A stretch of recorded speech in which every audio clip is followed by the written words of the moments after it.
report from CBS, which has come a little under question in how it played out. Yeah. Which Jets PR yesterday was doing work. Oh, they were doing work. They wanted to cast doubt on the escorted out. Okay, Robert Saleh hold story. on a minute. He wasn't escorted out.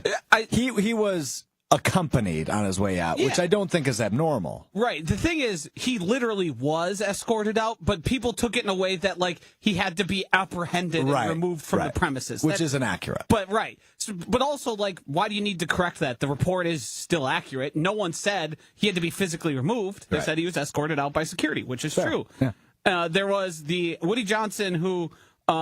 unprompted, said this was my decision and my decision only, after he already had said, hey, Aaron Rodgers and I talked yesterday, the day before the firing, but we had nothing to do with it. So now here we are with them having to refute multiple reports about how things are going. Robert Saleh wanted to give the play calling to someone else. That's pretty clear. Mm-hmm. The timeline of when that happened and when he made that decision makes it look like Aaron Rodgers called the code red in terms of, no, get rid of him now. We can't be doing this. Code red. Yeah, no, you're probably right on that. And just the timing is the part that throws me off. It's the right decision. I mean, I don't know that the interim coach thing. I thought the best thing you said yesterday when you were taking your victory laps was on Kyle Burst and Nortman, weekdays 2 to 5, ESPN Milwaukee, ESPN Wisconsin, ESPN Madison as well. You said something to the effect of Rodgers is covering himself up by A, claiming no responsibility, and B, making sure Hackett isn't the interim head coach. And that's the confounding thing about Aaron Rodgers was the reason he left was because he wanted more power, more respect, and to be able to make some of those bigger decisions. And then when those big decisions come up and they happen, he wants to wash his hands of it all. The whole reason he was there was because the Jets were going to give him that control. How many other owners are calling their quarterback on a Monday? Do you think that's abnormal? Extremely. Okay, because I thought Woody's explanation, albeit I did not believe it, I thought his explanation was fine. Right? He took a couple of hits. I wanted to see how he was feeling. It's a convenient excuse, but I don't imagine other players who took some hits or were dealing with injuries have gotten calls from Woody Johnson. Now, we know it's Aaron Rodgers. He's a first ballot Hall of Famer. But Aaron wants to have all of the power, but he wants none of the responsibility when he fails. And what Aaron Rodgers has done as a Jet so far is failed. Getting your head coach fired is failing. And the reason I took such a victory lap is because for 2 seasons I said, basically, we need to move on from this guy. He's a cancer in the locker room. He's not going to help a winning culture. And he's getting older. That's the one thing people wanted to keep denying, that he was just going to be Tom Brady. There's one Tom Brady. There's one Tom Brady. There's only one. And well, there might be 2. Yes. And his name is Patrick Mahomes. Right. But let me tell you, when it comes to him being 40, I'm going to bet against him. Patrick Mahomes. Haven't you learned? No. I get he's not even 30 yet, but you don't bet against Patrick Mahomes. I think Tom Brady is a special type of psycho that is unmatched by anyone other than Michael Jordan. You might be right.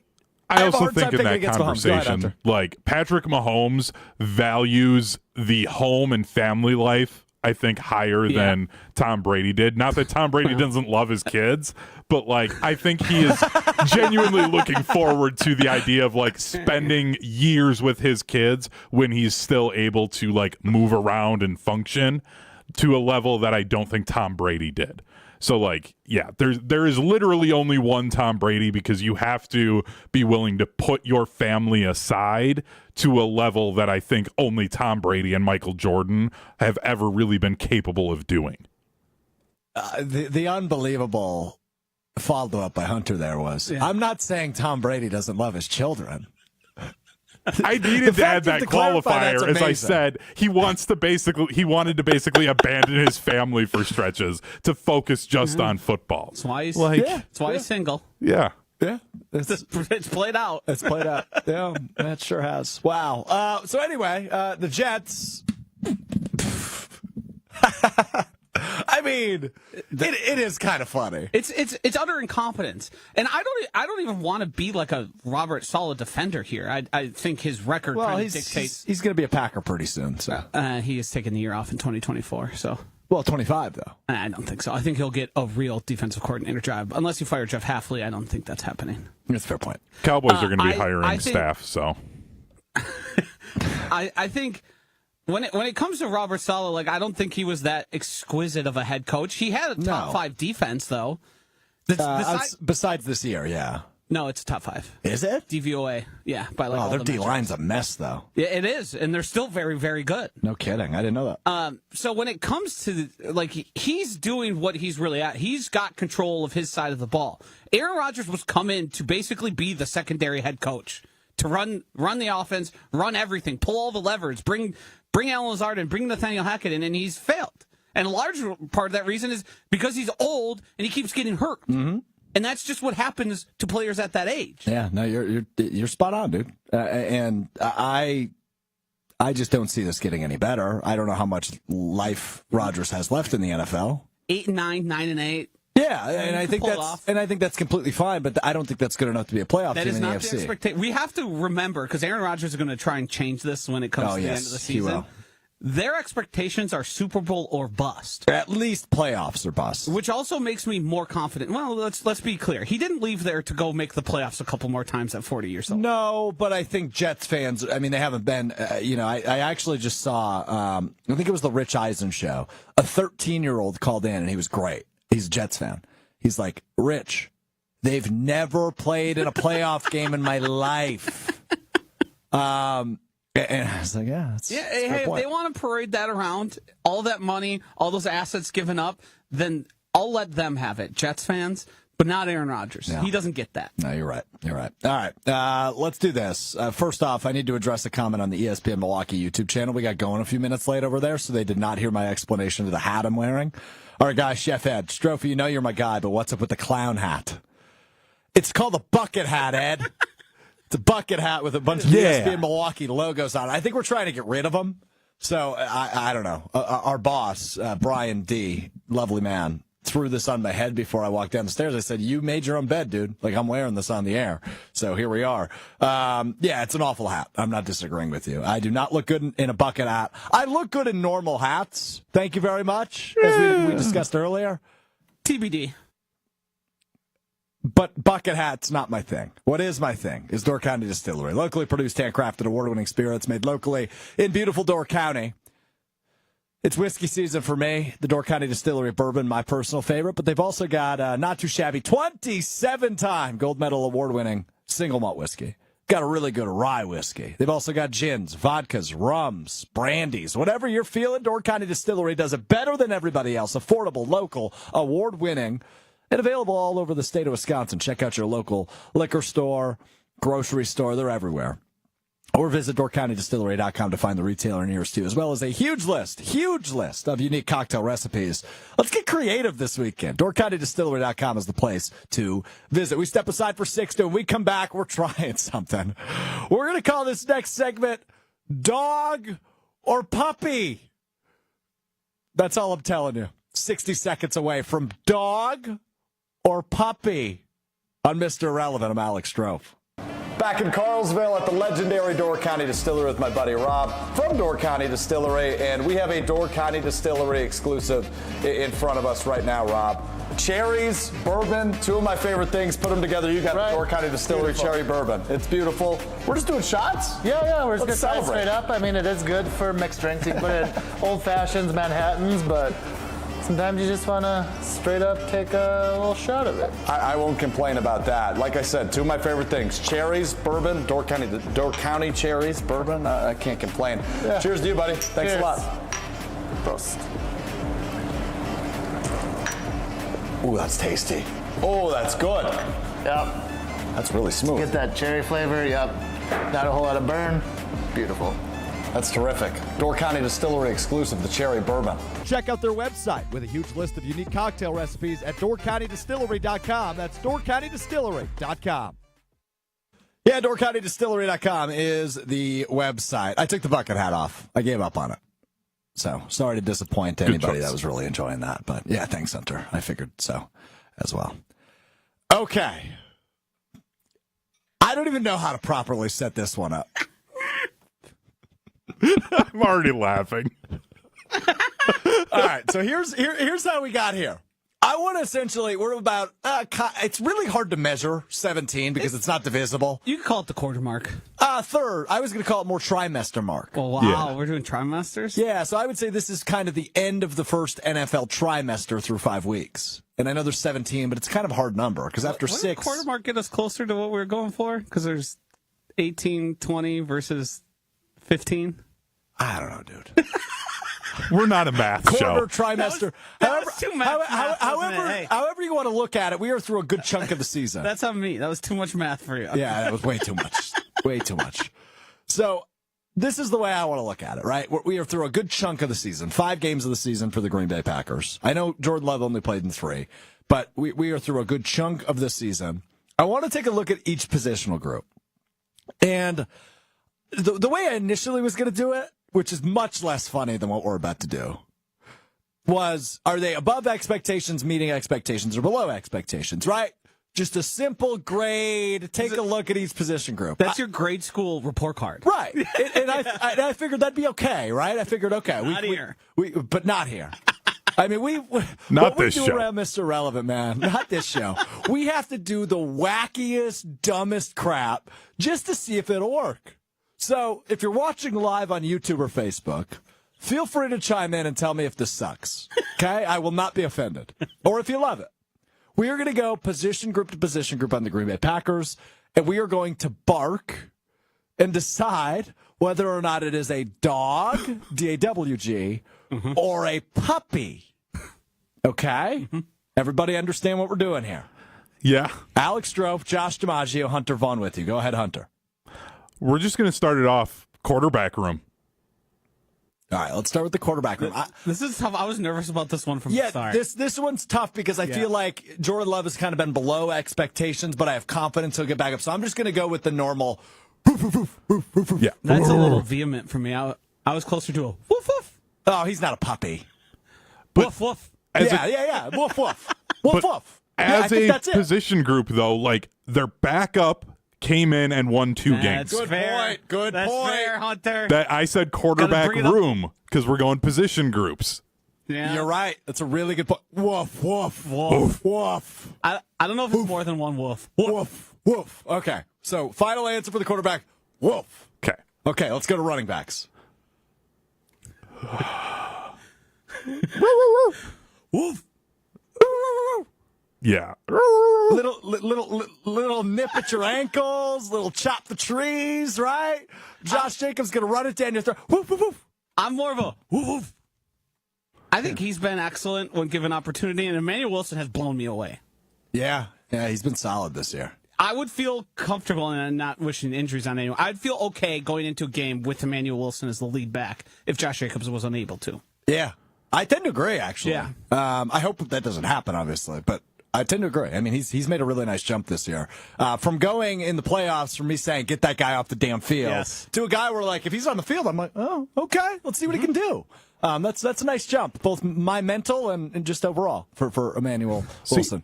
I just feel like this room hasn't been as explosive as I thought they were going to be. So that's why I went a little more puppy. I went a little more. So give it to me again. Okay. Yeah. I'm more roof. Yeah. Dogs. All right, I'm ready. Okay, poll on ESPN Milwaukee YouTube. I did not post this. Is dog or puppy the worst or best thing Mr. Relevant has ever done? You can vote on that in the ESPN Milwaukee YouTube channel right now.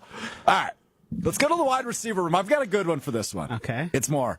I like it. Right, ready to bite at any moment, but just giving you a little warning. Yeah, it's getting ready. Okay, I think we're all in agreement on that one. Definitely. For wide receivers, that's pretty good. Pretty good. All right, let's go to tight end room. Tucker Kraft. Hello, Joshy. Give it to me.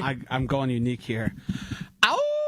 Oh, a little howl at the moon, Tucker Kraft. Howl at me, Tuck. One more time, Joshy. Ow! Yeah, I like that. I'll co-sign that one. Ow! Hunter? See, I was just going to go as much of a Okay. All right. He is trying to burn people's house down when they trash talk him. Like, he is a rabid dog, Tucker Kraft. I love that room. Yeah. Okay. I like where we're at here, man. Mm-hmm. I like where we're at here. Let's wrap up the offense with the O-line. And I'm struggling with this one because there's some positives. Like, I feel like Josh Myers is playing the best ball he's played as a Packer. Yeah, last year they told us that. They were lying. This is the best. Oh, yeah. I would agree. Rasheed Walker, I don't think is allowed a sack yet, but he still leads the offense in penalties. Zach Tom's a stud. Yes. Elton Jenkins is a stud. Yes. Sean Ryan's played well. I think if this was the only plan at right guard, which it has been, I think he's done perfectly well. I think he has been, in terms of a guy we weren't sure had a job, he's performed. I would agree. So when it comes to their bark, roof. They might be a single wolf. Yeah, roof. Yeah. The just thing a is, I solid just roof. saw stats on them.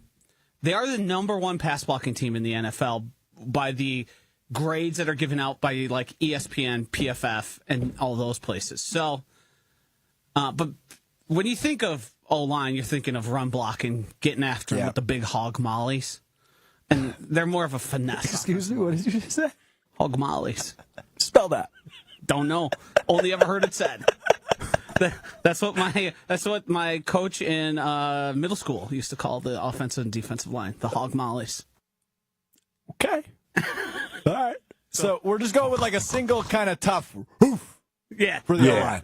Yep. All right. This is where this game is going to get really fun. Mm-hmm. Defensive line. Practice.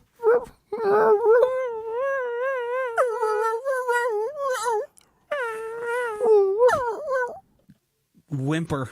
Yeah. It's been bad. I mean, if I asked you singularly, Carl Brooks, Joshy, we're going more like Yeah. right. Devontae Wyatt. Devontae Wyatt. If I asked you about Kingsley Enagbare, but if I ask you about the D line overall, yeah. Rashawn Gary's going to be hearing that as he tries to get past the right tackle. Hey, we got 4 votes in, by the way. Yeah. I'll say it's the best thing we've ever done. So Love let's keep it. this thing rolling. There Let's might keep this be thing rolling. somebody amongst us trying to be a hater. Don't let it happen. Don't let it happen. I almost went with like a kitty cat noise for the D line. Like as a unit, like, they've been that bad. Meow would have been Yeah. great. Man, yeah, would have been I good. came very close to it. Like because there's enough bright spots, I still gave them a bark, but they're close to getting a meow.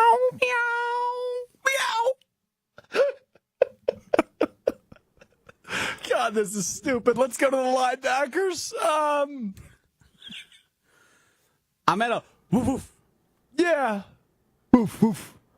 Edrin Cooper. Stud. Yeah, he's a dog. Quay, up and down, man. Like, he's had good moments. I think Quay has gotten a little unfairly treated because when he misses in big ways. Yeah. But by all the people who do the grading, and I'm incapable of that. I barely know what linebackers are supposed to be doing. He's like graded out fairly well in most of his appearances. Yeah, it seems like occasionally he'll make the wrong read or he'll be in the wrong spot just by a touch. Or he'll read the run the wrong direction. Right? He'll happened. I think that happened on Sunday when we were watching the game together. He jumped left when the run went right. Or I guess the run would also go left because they're opposite. Yes. But you get what I'm saying. Yeah. I struggle with this one. They're like completely happy medium for me, which I don't know what that would be in terms of a bark. Yeah, I don't know how to do an It's a indifferent. double wolf. Like, do you almost just go like a dog panting? Like it's just like they're existing. Like Do it.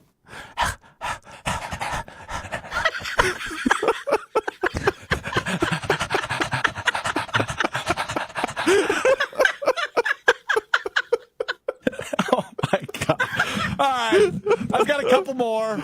It's the last one on the defense. Get your barks ready, fellas. The defensive backfield.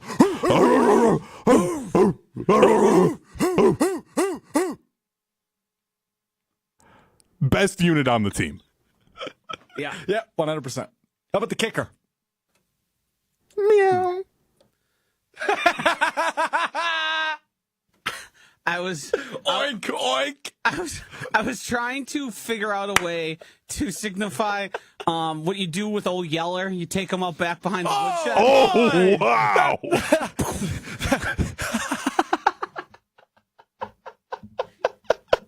This got dark. It's parody. This is comedy. This is... Whoa! That was good. How about the head coach, Matt LaFleur? Yeah. Good. He's too pretty. So if he's pretty, what does that make him, like a goldfish? I mean, what animal is pretty? How? Wait. Whoa. I was going to say, how do you go pretty and you say a goldfish? That's your standard of pretty for animals? Have you ever seen those koi fish? No, my standard of pretty for animals is like a golden retriever. By the way, I nailed that peacock impression. What did you say? You did. Is that the noise they make? I guess I don't know what noise they make. Oh, you ever been to the zoo, brother? I have indeed been to the zoo, yeah. Yeah, I've been there before. You'll hear that your whole time there. That's okay. Good. Any others that I'm missing out on? Goody. What sound does a goat make? Yeah.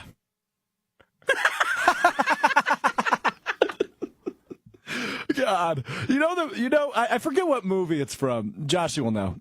Everyone in this room is now dumber. Yes. I have a quote from that right here on the old Scales on Brust. That is from Billy Madison.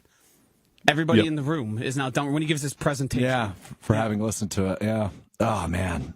All right. How do we feel like that went? A+. Maybe our best work. Yeah. Please let us know in the comments. So that's a good indication. Wow. That might be either the smartest, most obnoxious thing we've ever cooked up, or it very well could also be the stupidest waste of time we've ever participated in. Yeah. And I don't really think there's an in-between. Yeah. A's or F's. That's what we're looking for here. And we definitely hit one of them. Uh-huh. Yeah. I just don't know which one. I think it might be different for each person.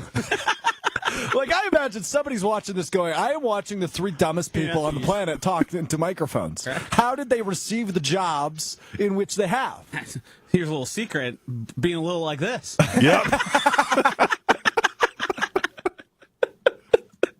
All right, let's turn our attention to this weekend's game, Week 6 for the Green Bay Packers as they play host to the Arizona Cardinals. We did one word a couple weeks ago on the... Oh, my God, Hunter. No way. I had to. You thought he was just going to slide that in there. So for those of you listening on the audio side, Hunter has a lower third graphic. It's the graphic that essentially says what we're talking about on the bottom. And it says ARI/GB in gold, and then underneath that in white, it says Cardinals and Packers. On the left side, there is a picture of Jordan Love. On the right side of the graphic, it is a picture of Kyler Murray from his nose to the top of his head, indicating that Kyler Murray is short. I had to do The it. last segment was great. That might be Hunter's finest work. It's pretty damn good, Hunter. Thank you. You're really proud of that one. I am. I really am. It's pretty good. Packers-Cardinals Sunday at Lambeau Field. Packers return home after the win on the road this past weekend in L.A. Packers now 3-2 on the year. Cardinals got a come-from-behind fourth-quarter win over the 49ers this weekend, which was a big one for them, right? I mean, it was it was an impressive win, and the Niners are mostly back to full health, obviously, and this is a big but. They are still without Christian McCaffrey, but it looks like they could be for the remainder of the season. And Jordan Mason hasn't been a half-bad replacement for him either. So, big win for the Cardinals this weekend, now 2-3, wins over the Rams and the 49ers on the year for them. As I mentioned, the Packers 3-2. These are two teams that I don't know if they know what their full potential is. All right, you have a better idea for the Packers, given that they were a playoff team a year ago, and the investments they made this offseason, which are coming to fruition specifically in terms of their free agent pickups. Xavier McKinney, who, in my opinion, is the front runner for Defensive Player of the Year, and Josh Jacobs, who has been a really solid running back for them through 5 weeks. And obviously, in Jordan Love's absence, he was huge. This game intrigues the heck out of me. It is the fourth highest line of the year, or of the week, excuse me. at 47.5, which feels low. I feel like we're going to get a lot of points in this game. And the Packers are 5-point favorites. So obviously you get the 2.5 or 3 for being the home team, but also 2.5 plus on top of that. So 5-point favorite for the Green Bay Packers. That according to ESPN Bet. I just think we're going to see offenses, right? I talked last week about how I wanted to see kind of a get-right game for the Packers. I don't feel like we fully got it. I feel like there were some departments and some position groups and some things that happened within that game that felt like a get-right game, right? Braden Narvison not missing a kick is a get-right game for him. Defensively, making a big stop, only allowing 12 points defensively, feels like a good effort against a Hall of Fame quarterback in Matthew Stafford. So defensively, I felt okay. They couldn't really stop Kyren Williams, which is concerning when you're playing a good back like James Conner. But overall, I felt pretty good about the defense walking away from Sunday's game against the Rams. Offensively, I still feel like they've got some work to do. Romeo Doubs is going to return this week, hopefully in a big way. And Jordan Love just has another game under his belt now, right? He's had 2 games now to kind of recover, test that knee since spraining the MCL in week 1. He's had some opportunity. And this feels like the best opportunity for him against a pretty bad Arizona defense to get some work done. So I feel overall pretty good about the Packers this weekend. I think they can cover the 5 points. However, I think Arizona's offense is gonna score some points. If Jair Alexander returns, watch out for that matchup of Marvin Harrison Jr. and Jair Alexander. That could bring some fun moments. For Jair, who looks rejuvenated prior to the injury, and Marvin Harrison, who's really getting his feet under him as a great rookie wide receiver. So that matchup intrigues the heck out of me if Jair does indeed return this week, as we kind of expect him to. But overall, this is another one of those games like they played a week ago. This is a game where you're playing a team that is clearly worse than you that you should beat. This is a game in which the Packers should win, and probably win handedly. That should be the expectations. If this team is who we think they are, they have to handle business against bad teams. And I'm not calling Arizona a bad team. They're just kind of a frisky bad team. Like, they're not going to the playoffs as they were my preseason prediction. I thought they were going to go to the playoffs. They're probably not going to go to the playoffs. Kyler Murray's probably not the guy, although he has some phenomenal moments and has had a really strong season. I just don't think he's a Super Bowl quarterback. And obviously that's the goal of every team. So we'll see what this brings, but this should be a Packers win. This should be a Packers take care of business game, and this should be make it 2 in a row for Green Bay as they prepare to host Houston next weekend. That's where my head is at for it. By the way, on Twitter, or excuse me, on the text line, actually, Eric in Green Bay texted in. There's 18 weeks in a season, including the bye week, so he liked the idea of us calling it a trimester. I missed that text from earlier. Josh, he doesn't, but I do. You only play 17 games. It's about at the trimester mark for the Packers.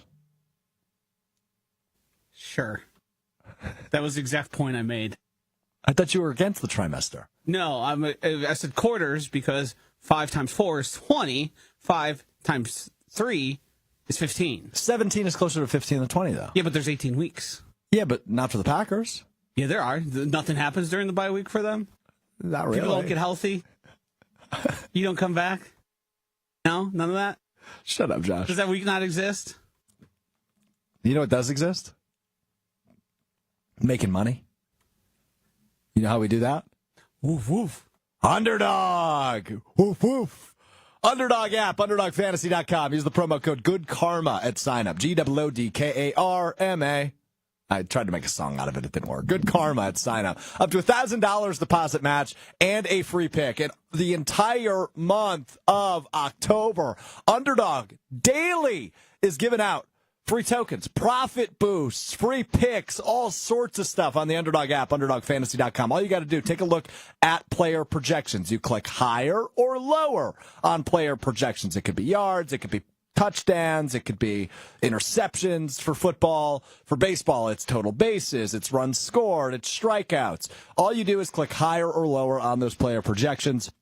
Pick anywhere between 2 to 8 players in your pick'em entry, and you could win up to 1,000 times times your money. Turn $1 into $1,000 on the Underdog app or UnderdogFantasy.com. Use promo code GoodKarma at sign up. $1,000 up to deposit match and a free pick at sign up. We will give you our week 6 picks on Friday's edition of the show of Mr. Irrelevant, which, by the way, will be live from George Webb on Friday with our friend Craig Karmazin, who's doing his 24-hour diner challenge. So that'll be good stuff. But Underdog app, UnderdogFantasy.com. Josh, you got something for me quick on the Underdog stuff? First of all, I nailed the Kareem Hunt stuff on Monday. Did. Yeah. This one, we got an interesting game, San Francisco at Seattle. Tomorrow, yeah. I love the hires for Brock Purdy in the passing game. Okay, noted. Take that. Josh, he's been on fire. I mean, if you don't believe me, every pick I think just about Joshy has given out on the show on Underdog, it's typically hires. He's a higher guy. Yeah, I do sprinkle in lowers, but those are less exciting to do. I'm not guaranteeing a win because that is illegal. Correct. Yeah. But I can tell you, Joshy has been winning. I've been seeing the board. So just throwing that out there. Underdog app, UnderdogFantasy.com. I dabbled last night with the start of hockey to see how I could do at that, just to change it up a little bit. And? I did fine. I didn't go the flex this time on a 3-pick or a 3-entry there with the Blackhawks playing, and Connor Bedard was nice to me. But I just can't figure out the number of shots. I didn't win. Yeah. I've caught myself in that. It's fun though. Just it is rooting for shots. Yeah. I did this a lot last season. But it's really hard to nail down. Really hard. I feel that like one I see. Yeah, if you're locked in on hockey, I think you can do really great at it. I'm just not locked in on the other teams outside of the Blackhawks, and that was my problem last night. Right. Yeah. Fair point. All right, Underdog app, UnderdogFantasy.com. Promo code GoodKarma. It's my favorite time of the week, debatably. Although, I must say, dog or puppy, man.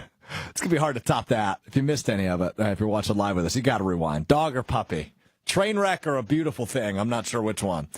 It's time now to play one word, 10 things going on in the NFL. Hunter has written 10 phrases, captions, ideas, comments, thoughts. I will respond to those 10 things with just one word. It is time now to play one word ahead of week 6 in the NFL. Hunter, go ahead. We're going to start off with the Thursday night teams, the Seattle Seahawks. Interesting. San Francisco 49ers.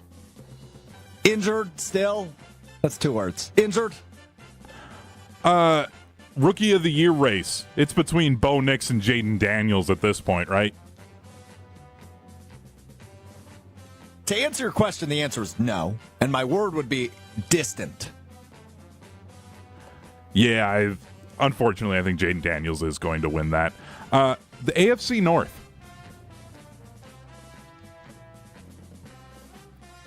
Oh, I need to come up with a good word for this. Sporadic? Okay. I like it.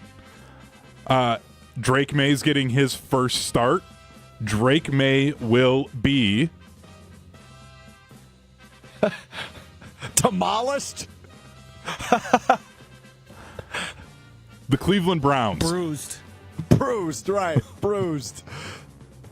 Oh, the Cleveland Browns. Trash. Disaster might be an understatement, you know? Horrible. The Hindenburg.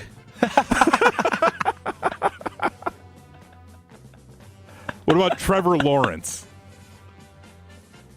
Underwhelming. NFC favorite through the first trimester. Detroit. AFC favorite? Well, you're screwing me here because Kansas City is 2 words. Chiefs. MVP favorite. Oh. Dare I say Daniels? Really? I guess I haven't looked at it. Mahomes is probably up there. Well, he's thrown a lot of interceptions. Right. And Daniels has been electric. He's putting up points. Obviously, win total will matter in the MVP voting, but they're 4-1 right now. So dare I say Daniels? Okay. I hope not. I don't want Washington to get a MVP. Well, I get that because you're a Cowboys fan, right? And yeah. The NFC East, I was surprised you didn't ask me. You asked me about the AFC North. I thought you were going to ask me about the NFC East today because that is a really intriguing division all of a sudden. The Giants are winning football games. Dallas and Philadelphia obviously were the preseason favorites, and Washington's in first place. So that division, much like the NFC North, has 4 teams that have my attention. Yeah, and that's why I kind of wanted to I figured sneak it in with the Jaden Daniels stuff, maybe NFC favorite. There'd be some conversation there. So I wanted to kind of sneakily do it instead of just being a Homer fan and be like, talk about my Cowboys. Let's talk about the Cowboys. So I don't mind it. I like one word because we talk about everything but the Packers, essentially. Can we circle back quickly to your response to Seattle? Yeah. What'd I say? All you got is interesting? Yeah, they are interesting. I mean, it's one word. What word would you use, Josh? I'll flip it back on you. If you're going to judge my one word, come with a better one. Frauds. They're not frauds. Because nobody expects them to be that good. They looked pretty good to start. Well, yeah, they looked good to start, but I don't think anybody was saying that, oh, they're going to win the NFC. They're going to be going to the Super Bowl. Everybody was like, oh, okay, they're playing really well right now. That's great. Good for them. They're 3-2. I mean, San Francisco is falling, so could they win that division? Absolutely. What I'm going for here is interesting. It's just too much of a hedge? You're just saying nothing. You might as well have just said pass. Yeah, fair enough. That's a good point. You know, but it's good to have you here because you do hold me accountable. You're very good at that. The bad part for me is I don't know what our bosses think of me, but they have 2 people to hold me accountable on the show. Like, they're like, Strouf's just going to say things that aren't true, or, you know, somebody's got to be here to hold him accountable. Hunter's doing a fine job of it, but now that he's not in the same city as Strouf, we need another guy to do it. So Joshy's here now. And yeah, you're right. Interesting is like saying nothing. So that's my bad. I'm coming up with these on the fly. They aren't interesting to me. A lot of things are interesting to me. It's very early in the NFL season. Joshy's eating and putting his finger up saying 1 second. Yeah. Next time, we're going to do this one word. Maybe come prepared with answers for all 32, and then just use the ones that you're going to need when he throws them to you. But he asked me about Drake May. I didn't know that was coming. Well, yeah, that one you have to improvise. But Seattle, to be interesting and not thought of at all, that's what you get. But I might not even give him a team. Things. Like, that's the thing. Strouf literally gets to see these like 5 minutes before the guys, show. We can do this like, off the air. What are we doing? We do this during the show. No, we're going to do it now. How we can make things better off the show. No, we should do it now. We do 3 times a week. Yeah, you're probably right. Oh goodness. Okay. More reaction rolling in on dog or puppy. Again from Eric in Green Bay on the text line. This dog segment has elicited bark sounds 10 minutes straight from my 2-year-old who is in the car with me right now.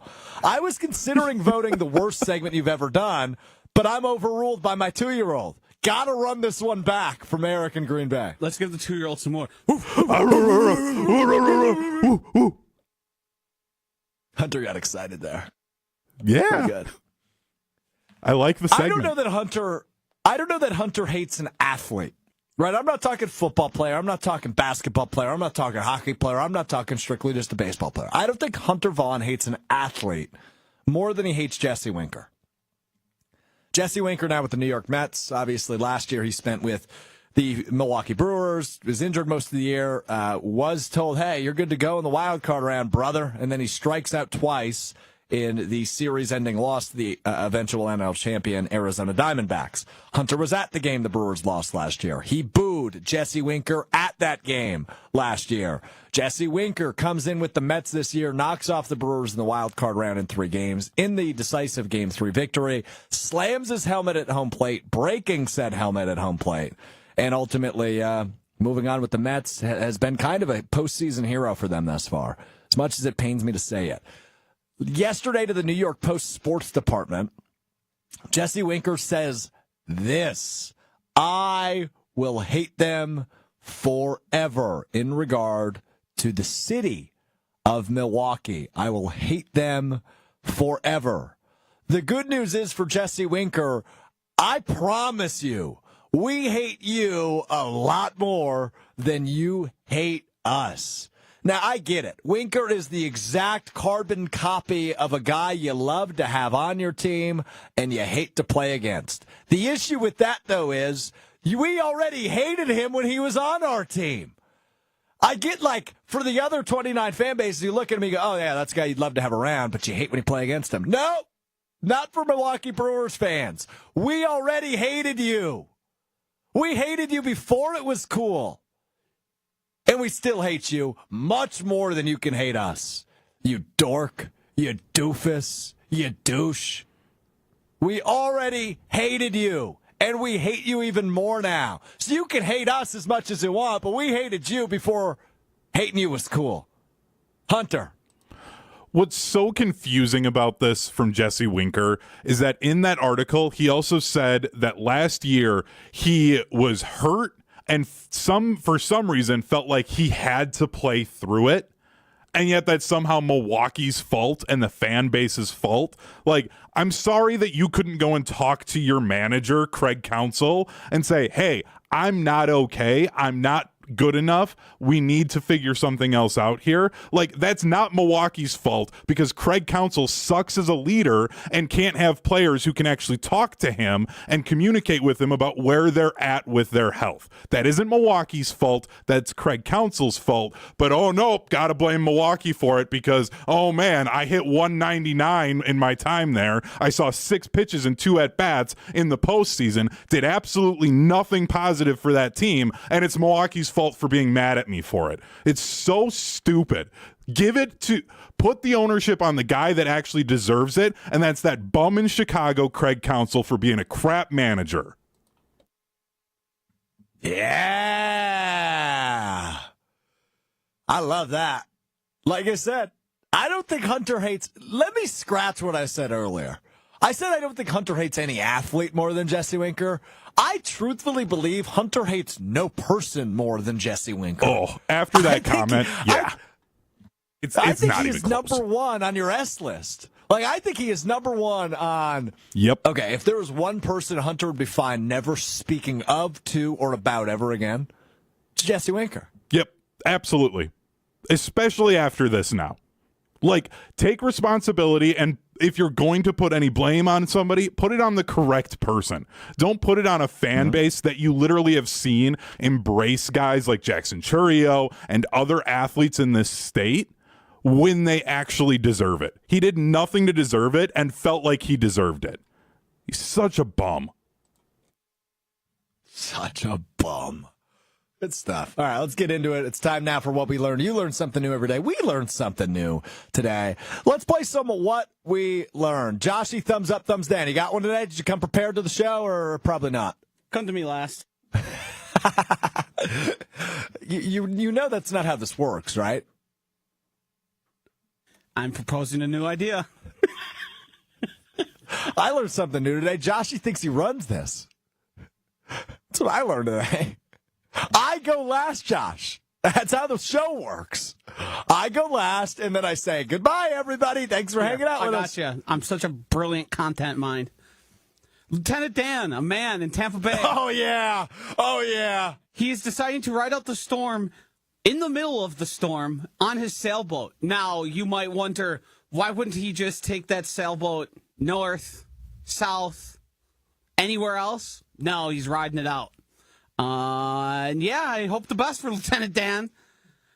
Yeah. So he's in Tampa. His process seems flawed. Yeah, his process seems flawed. He says, well, if the water raises, so does my boat. It's like, the water's usually not calm. It can tip. It can take on a lot of water. Those things are all possible. He's also anti-Life Vest, and that's a bad idea. Everyone should be pro-Life Vest. I tend to agree with the pro-Life Vest comment. So I did stumble into this internet lore that is Lieutenant Dan. So it is a man that is missing the lower half of one of his legs. Hence the name. Hence the name. And from Forrest Gump, of course, for those of you unfamiliar. Great movie. And my understanding is somebody found this guy in Florida, and they were fascinated by him, so they started filming him. TikTok is where primarily you can find this. And so they've done a bunch of interviews with him over the course of the last week or so. But yesterday, the one that went mega viral is the fact that he is going to ride out this hurricane that is coming to Florida today and tonight and into tomorrow on his boat. And he says, you know what? I'm going to be fine. I'm going to be safe. I'm going to be smart. But I'm staying put. So we will see. So if you're interested, TikTok Lieutenant Dan, you will be able to find all the information. Good job, Joshy. Let's go to Hunter. Speaking of TikTok, a while back on this show, I tried to share with you my TikTok. It didn't go very well, given that I did not edit some of the video and there was some language I shouldn't have aired. Well, let's just call it what it is, Hunter. The first time you tried this was about a year ago. I think it was last November. We're talking probably episode 30. At best. Yeah. Of Mr. Irrelevant. Today is episode 167. We've done a few of these things before. You aired a video that I believe was about 30 seconds long. Yep. I believe the F word was said 35 times and said 30 seconds. Yeah. It was a funny video.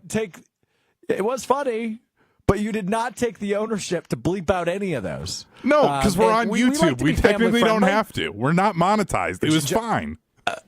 Hunter, I get that. We don't need to get in the weeds on what we are or aren't. We've got 2-year-olds listening to us and barking along with us. Okay, I didn't know that at the time. Now I do. Well, I'm glad. You're growing every day. All right. What did you learn, Hunter? So I stumbled, one of the TikToks I used, I stumbled back across this account for the first time in a year, and I just wanted to share this 1-minute long video because I think it's a really cool, fun fact about planes. So here it is. I'm an aircraft mechanic, and this is an airplane fact with Max. And today I'm in this aircraft's wheel well, and right here you can see a hydraulic reservoir, and right here you can see a hydraulic reservoir, and right here you can see a hydraulic reservoir. And these 3 hydraulic reservoirs are quite a bit different than the 3 elven rings in the Lord of the Rings that were crafted by Celebrimbor in the Second Age in the city of Austin Ethel in the land of Eregion, which was the realm of elven smiths, whose names were Narya, Vilya, and Ninya, whose original keepers were Galadriel, Gil-galad, and Círdan the Shipwright. But during the events of the War of the Ring, as we saw in the Lord of the Rings, Vilya was kept by Elrond, Ninya was still held by Galadriel, and Gandalf was actually carrying Narya, which was the ring that Círdan gifted him, until eventually, after the War of the Ring and the passing of the Third Age and beginning of the Fourth Age, those 3 ring bearers would sail back to Valinor to the Undying Lands. But these hydraulic reservoirs do hold hydraulic fluid that provide the aircraft with hydraulic power through the engine. What do you want me to say about this? I think that hydraulic reservoirs are pretty cool. So, I think hydraulic reservoirs are pretty cool too, and I found that, and I thought it fit with our weird Wednesday show.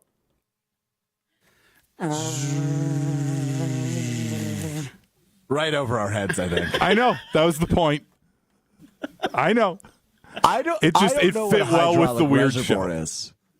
Well, it's a reservoir that holds hydraulic fluid. That much is evident. Come on. Idiot. You know what a reservoir is? I'm having a really hard time following up Lieutenant Dan and hydraulic reservoir with the WNBA championship, which is what I was That's happening? About.